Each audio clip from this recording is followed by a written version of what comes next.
So welcome to day 3. So this is your press assistance day. Now 3 movements. This is all about engaging the scapular muscles, that serratus anterior, middle and lower fibers of your traps, so that again when you're in that overhead position you have a degree of overhead stability. You've warmed up the muscles, you've fired up the muscles that you're going to be using in those overhead pressing movements. So piece number 1 in my catalogue pose. This is your side lying windmill. Now this is all about thoracic spine mobility. Remember we talked about in stage 1 or in program 1, we talked about the importance of thoracic mobility as far as the shoulder blades and the shoulder movements concerned. So the foam roller under here ensures that my spine stays in a neutral position. 2 hands on top of each other. Now you've probably seen the thoracic rotation performed like that. What we're doing here is we're going to bring this top arm, separate it from the bottom arm, and then we're going to come up and round and over, and essentially then try and bring this arm, as you can see my mobility in my shoulders is pretty crap, all the way down, like as close to the floor on this side as you can, before coming all the way back up, back into your starting point here. So your shoulder mobility probably reflects my shoulder stability or mobility. So this is something you're going to spend a few weeks working on, and what you're aiming to do is this arm should be relatively close to the floor all the way through that particular movement. So you can do 6 to 8 on the left hand side, 6 to 8 on the right hand side, and that is piece number 1. So piece number 2, this is your back to the wall shoulder flexion. Now taking your feet about 6 inches, that's a man's 6 inches, in fact that's a woman's 6 inches, not a man's 6 inches, because 6 inches for a man is about that big. You're then going to take yourself into a bent knee position, back against the wall, and what I want you to think about doing here is basically flattening your back into the wall.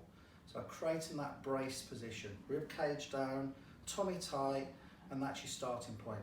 Now chin onto your chest, because what we're going to try and do is keep our spine in perfect alignment. Thumbs facing towards the camera or facing towards you, and we're going to bring the arms up, all the way up towards the ceiling and as far back as you can get them. Now the ideal scenario here, and this is progressive, is you should be able to get your thumbs to touch right back onto the wall. 27 years of manual therapy and nearly 50 years of age, you can see my shoulder mobility is a little lacking. So I'm going to be doing these for the next 4 weeks. So when I next see you again, I'm going to be able to get my thumb back onto the wall, and that's where I want you guys to be. 6 to 8 reps, that's piece number 2. So piece number 3, now your external rotators, things that do that when you're hitchhiking on the motorway, they are a really important part of your shoulder stability. Now this is the same position as we use for the back to wall shoulder flexion, just changing the movement arm as far as the actual movement and the muscles that we're recruiting. So feet about 6 inches, back flattened into the wall, chin onto your chest, so you've flattened your back, you've got good spinal alignment.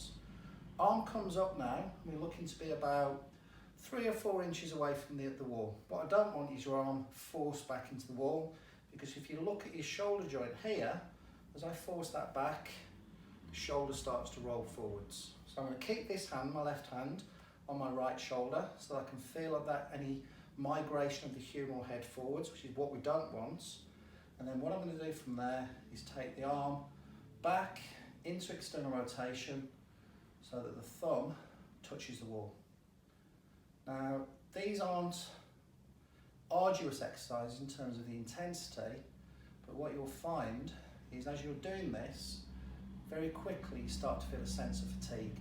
These are muscles that aren't used very often when we're lifting, but they're an integral part of the system that creates stability around the shoulder joints.